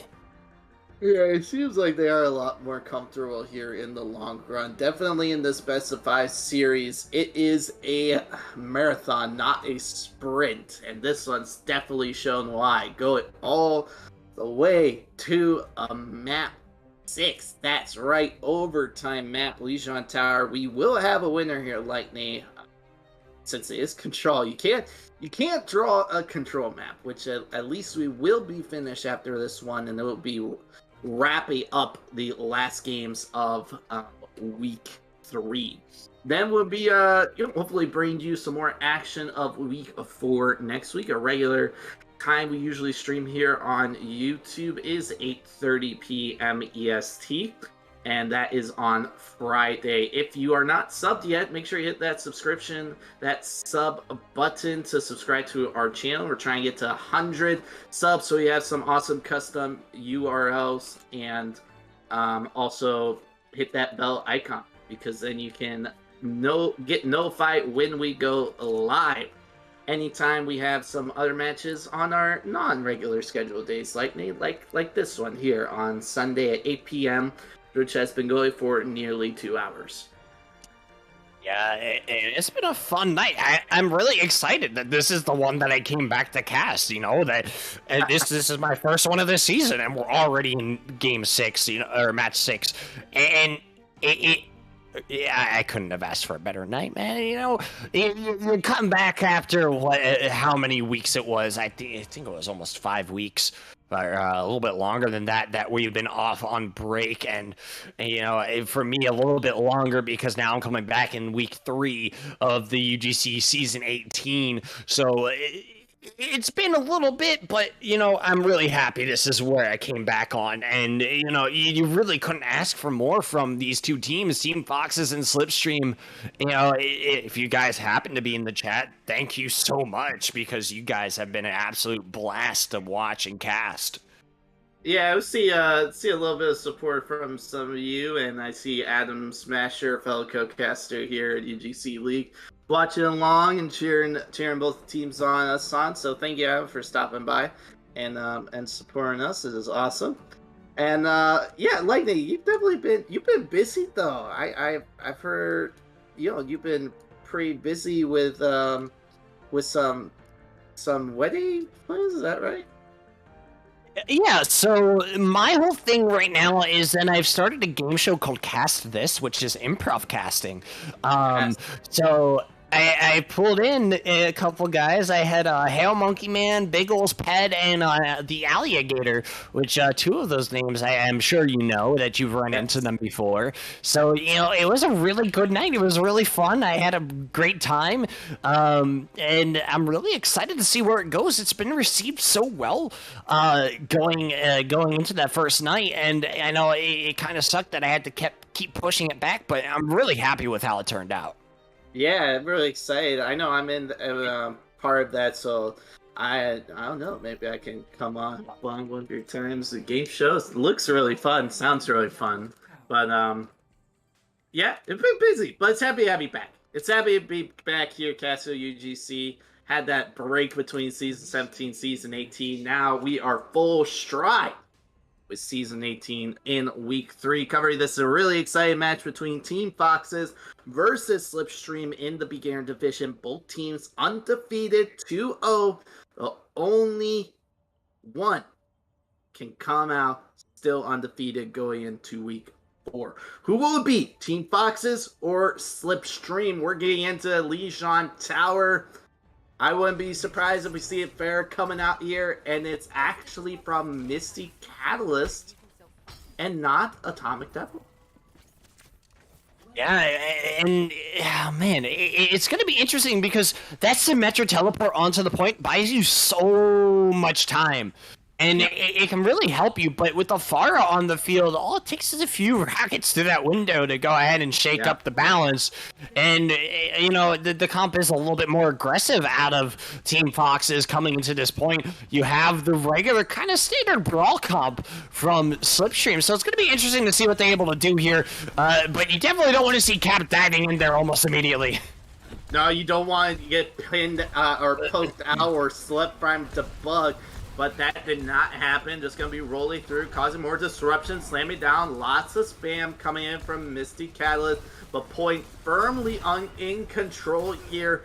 Stay on the point. Here comes Lord in the back line, trying to find a little bit more pressure, trying to escape. Cajun able to get around the flash, and they actually get the point. They are able to roll through here and cap it, but Misty Catalyst walking in takes down everyone else that are so low. The support's unable to keep them alive. Find a 5 if I recall. And only 14%. Sir. And look, you give up 14% Lightning, but now you have a really good positioning. Yeah, and you leave a lot of questions in the heads of Slipstream because now you got Cajun Wise Guy switching to the Soldier, trying to combat that Pharah and maybe the Tracer, but now you have 3 ults popping up for Team Foxes, and it's going to be a difficult pushback into this point for Slipstream, so you're going to want to go onto those ults as long as possible, but they just cost so many! Not so many. Debug does get Lord after the recall. Postmon comes out, stick onto Snurk, able to take them out. Here comes the barrage directly on Sky the Ruler. Sky no longer the ruler with Misty Catalyst in the air. Atomic Devil switch it back to that Junkrat, able to be a factor here, taking out Misty Catalyst. Trades left and right, still even. Drop dash takes out Snurk. Debug able to take out Lord again. Have to rejoin the fight, and it's still Team Foxes coming in with the numbers, able to hold on to control of this point. Yeah, and you really don't want to just be contesting the point. If you're going to go ahead and dive on the point, make sure you're able to go ahead and cap it. I think at that point, it was just time to back off the point, regroup, and go ahead and just start over. Now they're at 73% versus 14%, so Slipstream's hold is slowly lessening, and you have, again, 2 more ults. Now almost 3 on the side of Team Foxes, and that ult economy is really working out in their favor to go ahead and just prolong these holds as long as possible. You have the Transcendence ready for the Shatter. You just gotta be careful. Lord try and flank around, trying to actually get a spawn point kill onto Cajun, spawn trapping them. Double support ultimates used, 99% overtime is triggered. Lord able to, Lord dangerously low on purple, but nice boop from Misty Callis, taking out Govern off the cliff. Misty Callis able to take out 3 more. Atomic Devil gets a Riptide onto Misty, but there's no one else to touch. 100% of 14. Really, I mean, really, it feels like 0% Lightning, because sure, they got the point initially, but then they immediately lost it and just wasn't good enough.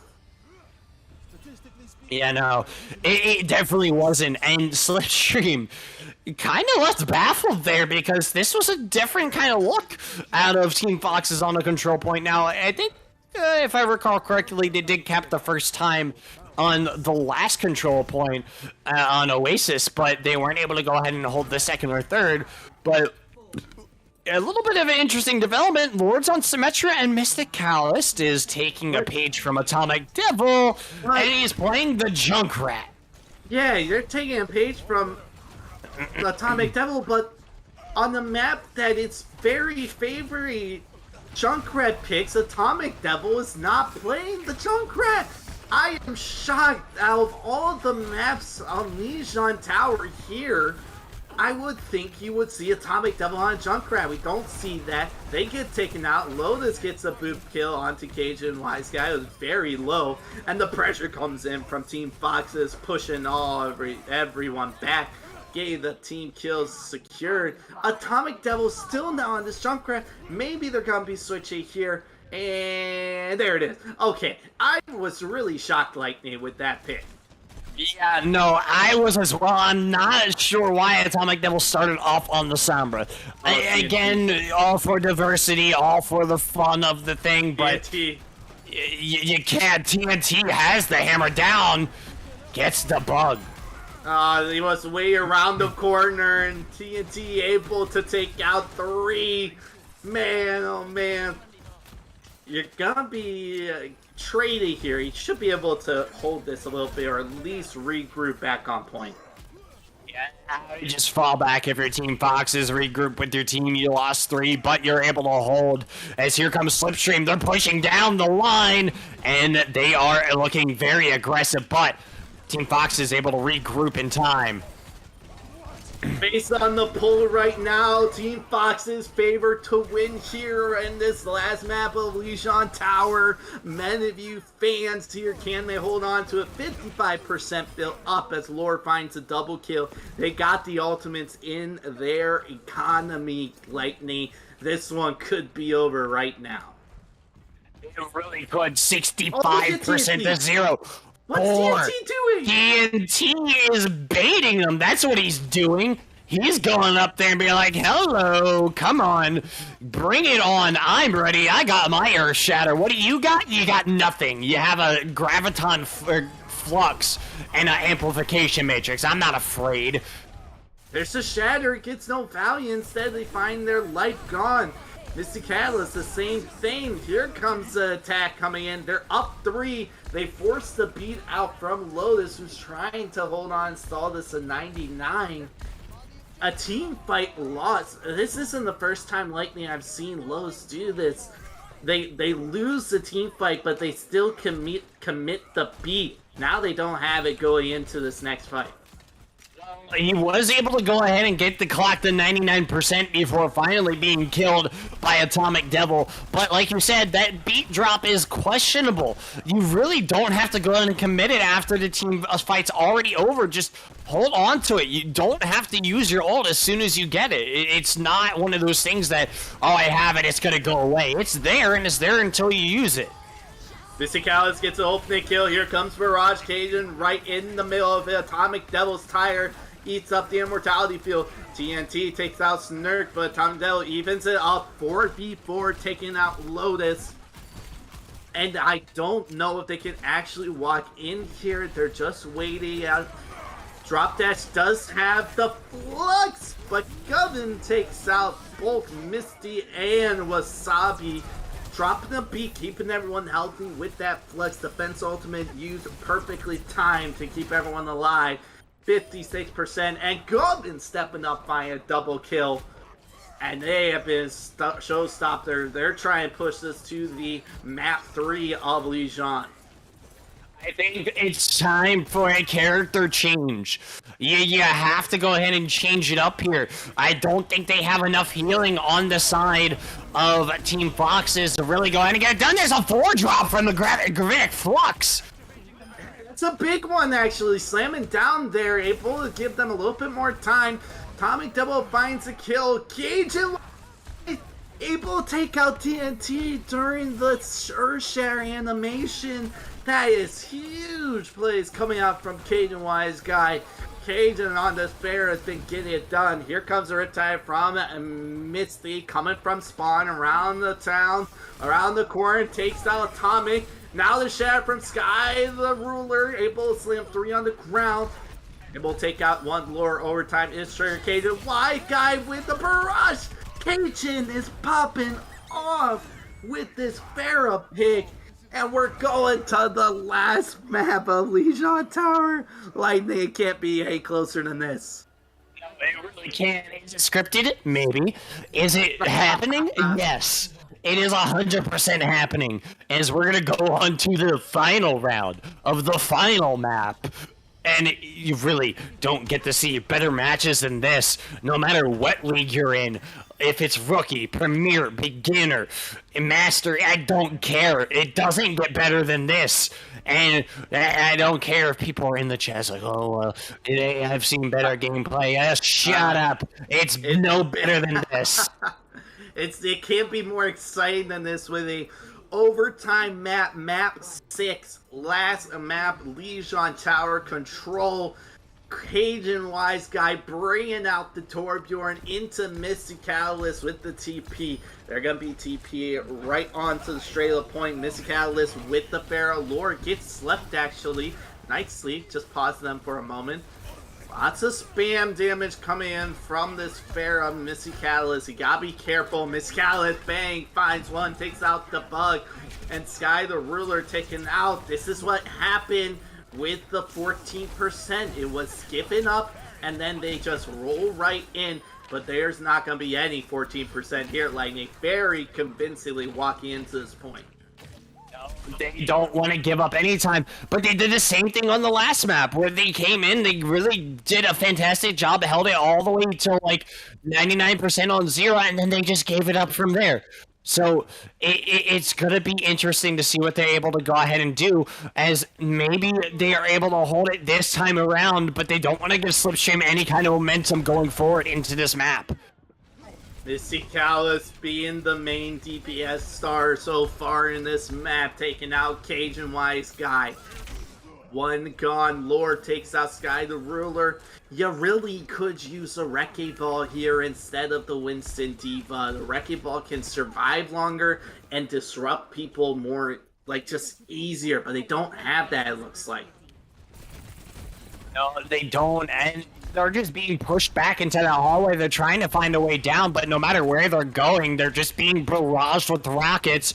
As Mysticalis does have rocket barrage, Pulse Bomb doesn't get anybody, as they're going to be going ahead and regrouping back on that point. And the Pulse Bomb's negated. Mysticalis again taking out Cajun Wise Guy. We'll get the resurrection, though. Lowest range back of Wasabi into the team fight. Nice kill taking out Mysticalix. No resurrection. Transcendence forced out from Wasabi. Wasabi takes out Snurk, takes out one part, and Cajun falls to TNT. It's dynamite, and this Team Foxes are popping off. You got one last team fight to close it out. Yeah, this is gonna be it. Well, I keep saying that, and every time I say it's gonna be it, it's not. The Slipstream pulls something out as Lord is there and waiting, pops a few shots in the Sky the Ruler, and here they come out of that top gate. Here they come, Sky Ruler in the back line alone. Doesn't have the heals just yet. Cajun Wise Guy gonna be getting one, takes out two. Mysticalix takes out Atomic Devil Riptire, who has been deadly. It's been the fair deal with Govin! Oh, you gotta be kidding me! Govin with the big Diva Bomb clutch time moment. A triple kill, Lightning, and they are not out of this just yet. If it's not Atomic, it's Govin. And it's always a 3-kill.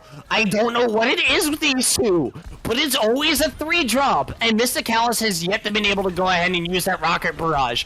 They're holding on to it. And maybe it's good that they do, that they want to go ahead and pair it with something else so that way the main focus isn't them. Snurk able to get that resurrection on Atomic Devil. Cajun White Guy has the barrage, looking at using Mysticalix ready to go. He's looking for position. Here it is. The defense matrix gets summoned up. Oh. Mysticalix takes out two, and the key of one eliminated. It's Cajun Wise Guy. That barrage is no more in play. No resurrection. Sky the Ruler dangerously low on the wind stand, but able to get two before falling. Still alive by a miracle. Here's the minefield zone, everyone out. Lord takes out Sky the Ruler. Govin quickly to follow. Able to get the resurrection back as Atomic Devil gives them a little bit more breathing room, taking out Lord. Atomic Devil takes out Mysticalix. Oh man, Lightning, this one's looking like it goes 99-99. It really does, and I don't know what it is with these two teams. They've really just go back and forth for no reason. Like, Team Foxes realistically should have never allowed this to get as far as it did, and yet here we are. They're at 99%, and it is going down to the final ults as Drop Dash is gonna go ahead and get the Guthix Flux. Lord is dead. Lord has just been bullied out of the map so many times, it's not even funny. I think the Tracer, maybe not the pick here. Oh, Tracer really struggling. Mysticalix wins the 1v1 duel. Here comes Drop Dash with the Flux. The Pulse Bomb gets nothing, but it's Mysticalix who has free on top. Oh no, you gotta be kidding me. Top Devil.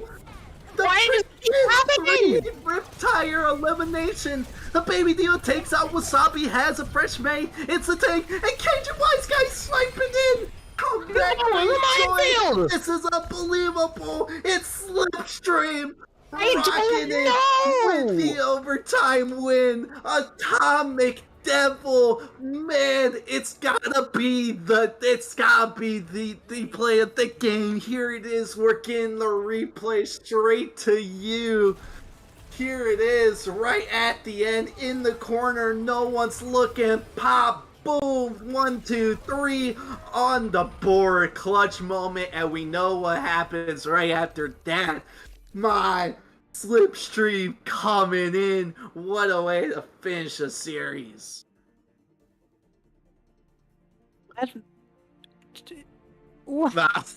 I'm also words too, Lightning. Oh man. I don't. Every time we think that they capture it, Atomic Devil or Govin. It's always one of them. It's always a triple kill. I just don't. But, like, it's so obvious. Atomic Devil is the MVP of that team. Like, yeah. He did so much, and I don't understand why they ever decided to sum him out. Like, that was not the move. And I think the maps that he was actually subbed out was the maps that they lost.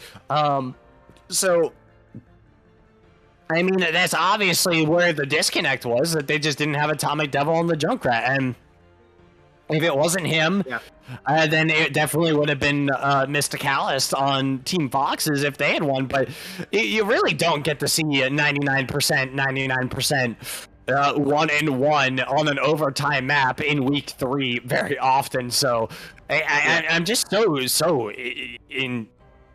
happy with how this turned out, but at the same time so annoyed because like you don't.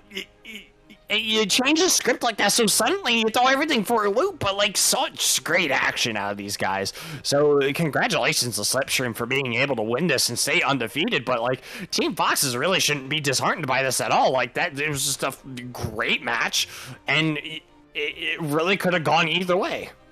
Yeah, absolutely. It was just such an exciting match. But Atomic Devil, when they need them most in that clutch moment, you said it. You know, we thought that the fight was over, it's going to Team Foxes, and bang, right there, Atomic Devil comes out with a clutch Riptire play with like 3 or 4 or 2. Saw it multiple times during the night. Atomic Devil definitely picking up your MVP. Oh, this series. Slipstreams walking away with the win 3-2 in overtime. It went the distance all the way to the end. They are moving on into week 4, still undefeated. One of the last 3 teams that are still undefeated in the rookie division, 3-0. Team Fox is picking up their first loss, but honestly, I think we will see Team Foxes again. They seem like a very good team and they can hold their own.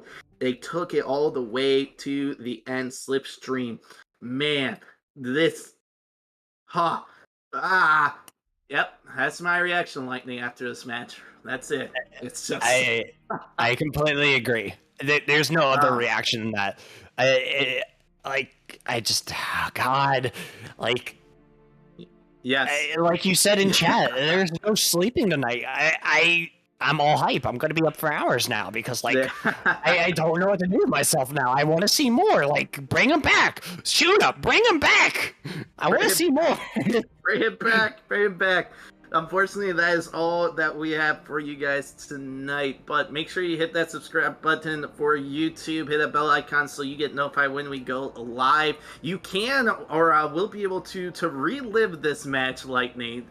So on our YouTube channel, we'll be there and uploaded. So you can relive this really exciting match.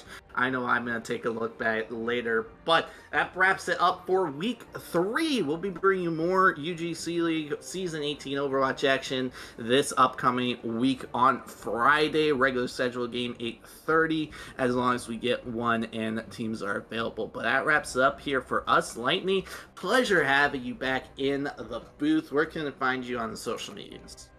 You can find me on Twitter at lightning_casts, or you can find me on Twitch at lightning_casts, or now on YouTube, as I'm starting my channel up and uploading casts this content over there. It's just Lightning, and you'll see a very confused face on there when you look it up, so it's hard to miss. But I'm excited. That's awesome. I hope you have fun and be successful there. My name is Guthix. You can follow me on Twitter at Guthix Esports. Keep up with all my casting gigs here at UGC League and other leagues that I'm going to do some casting. Also on Twitch, twitch.tv/Guthix Esports. Keep up with any live streams that I do over there. Give a follow to UGC League on Twitter at UGC League. Keep up with any notifications and tweets about when we go live. And subscribe to our YouTube channel here at UGC League. Check out some old casts and hit that bell icon to get notified when we go live next. It's been a pleasure casting for you all tonight from here in the casting booth. It's been exciting, it's been fun, and it's been long, but hopefully everyone had an exciting time and a great evening. Enjoy your week as it's coming up. We'll see you Friday.